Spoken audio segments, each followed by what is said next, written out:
Bang! Neeves Knives. I'm Jared, and we're doing a first impressions on the Acta non-Verba. This is a Czech Republic knife, so it's made in the Czech Republic in Elmax steel. That is amazing. Now, a lot of the other materials on this are a little bit more budget friendly. This is the package, really nice packaging. It's got a nice foam top. Now, and for a 3.6 inch blade, this thing's only 2.5 ounces. It is mega light, super duper light. The blade stock thickness is nice and thin. This is only 100 thousandths thick, so the geometry is really good on it. The action is very smooth. Now the dot you see in that thumb stud, or sorry, in the axis lock or their crossbar lock, that's only a drip of paint. They do have other versions, and on their site they have a bunch of different knives and a bunch of different versions of this. They have some with red FRN with a blue dot, I believe.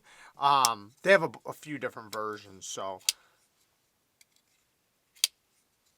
And a bunch of other knives, and now I'd love to check out some of their other knives for sure. They got fixed blades, they have other folders, so I believe they even have some other premium knives. I'm not positive, but I think they might have some titanium frame locks. I'm not 100% about that.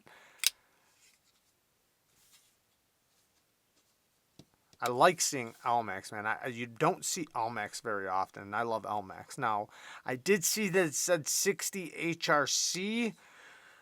I'm not sure how accurate that is. That seems a bit soft for Elmax. I would think you'd want it like 61, 62, if not a little higher.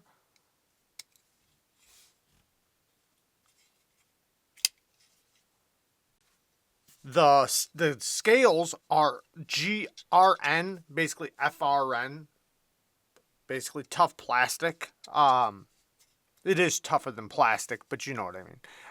It feels a lot like plastic. Floating backspacer, deep carry clip, and then we have their version of a crossbar lock. We have a thumb stud deployment.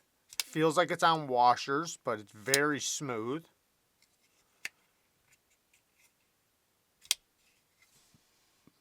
The blade is a drop point blade with a nice little spear tip going on. I like that grind on the top. The geometry's nice and thin behind the edge. Beautiful choil and plunge grind. See how the plunge grind is far away from the edge? That's what I always speak about. Good job. Thumb stud is interesting, and it's one-sided. I think that was a huge miss on their part. They should have did a double-sided, and the reason why is because this is an ambidextrous knife. It looks like the clip flips over, everything flips over. I know you can flip the clip, don't get me wrong, and you can reverse flick it if you were left-handed, but it just would be nice, even if they were, because you see how this thumb stud is like proud? That's unique. That's definitely different. You don't see that very often. Easy to slow roll. It is very smooth. The thumb stud is pretty grippy. It is different though. It's not your typical thumb stud for sure. You can put your finger on top of it or underneath it. The ergos, I gotta say, I haven't seen the price on this yet. So I don't know the price, but I will say I do have some complaints already, and I don't like to complain about things without doing a review, but we're going to do it anyways this one time we're going to do it, because I'm not positive if I'm going to do a full review on this knife, but I'm going to do this first impressions, and then, we'll see where it goes. I might do a full review, maybe I'll put it in a fast 5, but I do wish it had double thumb studs. That's one thing. The next thing, the liners, they're just right here. This is mega lightweight. Very light, which is nice. That's nice. It's almost too light, though. It's almost too light. The clip, I don't like it. I like wire clips, but I don't like how it's angled like that. It's not, I can feel it going like this in my hand, like it's just moving all over, and I don't like that. I feel like I'm going like this to it. when I'm squeezing, and it's right in my hand. This is sharp, and when I squeeze, it pinches me right there. When I go like this, I can feel it pinching my skin. Now, the scales being FRN, they feel very cheap, but it does have a great steel, man. I love Elmax. Elmax is one of my favorite steels. It's very similar to M390. In some ways, I like it better. This is a cool knife. There's just little details that I personally would want changed if I had the opportunity to do that. But that doesn't stop it from being a very cool knife. Very smooth. The action's good. I wish I could reverse flick it. I keep trying to do that. The hardware is, we have button and flat hardware. That's interesting. So we have round heads and flat. There is milling on the inside. Oh, wow. No wonder why it's so lightweight. The inside is all milled out, and it's FRN. They probably shouldn't have done that. FRN is all... Maybe that's the point here. This is supposed to be a super light-duty, long-lasting edge. Because Elmax has incredible edge retention. It takes an incredible edge if it's heat treated correctly. I got to make sure I make that statement. I don't know how the heat treat is on this, but if it's done well, this would be just like a mega slicer. You know, something that's super lightweight, a great EDC knife for just cutting stuff, you know, not hard use or anything like that, just a long lasting edge where you're not going to have to constantly sharpen.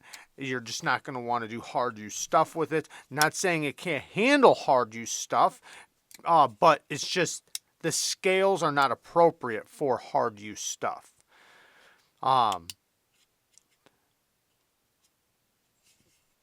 Yeah, the action is good. I do like the action, and I also like the way the bar lock, how grippy it is. It is very grippy, so it's easy to disengage. Lefties, I mean, you could just leave the thumb stud the way it is and reverse flick it. It's actually easier than I'm making it seem right now. I imagine it's going to get incredibly smooth. The lockup, up and down, is nice and solid. Side to side, I can flex it because it's FRN. But there's no play, though. It is solid. And I imagine this thing's going to get mega smooth over time. You can choke up and get right next to that blade. I'm really curious about the price.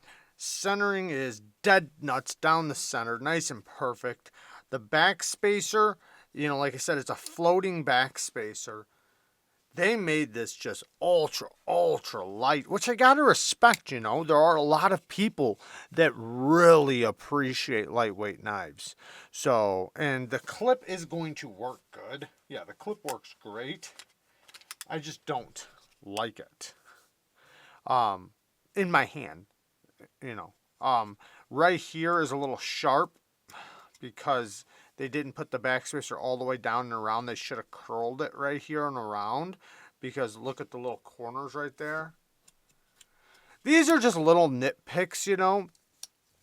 It's really not that big of a deal. And, you know, where they were trying to take weight everywhere off, that's a lot to do with my, you know, my little nitpicks. So for the person that wants that mega, mega light knife, they, you know, they could totally probably respect it. Me personally, I don't care. You know, yes, I love a lightweight knife, but I never wanted to sacrifice. You know, I'd rather a knife be super solid than super light. Not saying that this isn't solid, by the way. I was just making a statement that, you know, I wouldn't want to sacrifice any type of detail for lightweightness. Like even the Benchmade bug out. You know, I love the bug out, but I instantly wanted to switch my scales because to me it was a little too lightweight. And this is another one. This is just so lightweight. But I respect it, though, and I think it's cool. And I like getting to try a knife from the Czech Republic. They did a good job. You know, fit, finish, and everything wise. Lock up. the axis lock or bar lock, nice and grippy. The centering's perfect. It is very smooth. I can tell it's gonna get mega smooth after a while. The stop pin. Okay, so I wish the stop pin was a little beefier. It doesn't need to be because of how lightweight this knife already is, but it could be bigger. Could be just a little bit thicker, not much. Let me see if I can get it on camera. I wish it was just a little tiny bit bigger. This pin right here. And, you know, it doesn't matter. It's not even that big of a deal. Like I said, it's going to be plenty tough for this application. And, you know, I say that about almost all stop pins. Unless if they're really beefy, then I kind of leave it alone. There is jimping on where the crossbar lock is caged. There's a little jimping right there. It does offer a little bit of traction. The edges inside here are all sharp though, because it's FRN, just the way FRN is. But they could have rounded it though. They could have done that. But just a quick look at this thing. I am happy I'm getting to check it out. Like I said, I don't know, depending on what you guys think, or if this is a popular video, then maybe I'll do a full review. I'm not sure. We'll see how it goes. You know, at the very least, maybe I'll just put it in a Fast 5 or something after I've carried it and tried it out, maybe sharpen it. You know, the edge is okay for a factory edge, but you know, I always like to put a new edge on it. That way I can feel the heat treat and everything. But I love you guys. Thank you guys for watching, and thank you to the person who sent this in. I do appreciate it, and I appreciate all the support I can get regardless. And I say this a lot, and I do want to make this statement really quick. Me not liking a knife, and I'm not saying I don't like this knife, I just feel that whoever sent this to me is going to look at this like, oh man, he hates it. I don't. I like it. But it doesn't matter. Me getting knives in, if I like them, hate them, or anything, it doesn't matter. I appreciate it, and it's good content. It's something I can provide to the community, and it's content for the community. So I appreciate it no matter what, equally. Whether I love it or don't like it, I still appreciate it all the same. So I just want to make that statement really quick. And I do like this, you know, I don't hate this. There's just things I don't like about it. But there you guys go. I love you guys. Thank you guys for watching. And again, thank you to the person who sent this in. I do appreciate all the support. Peace.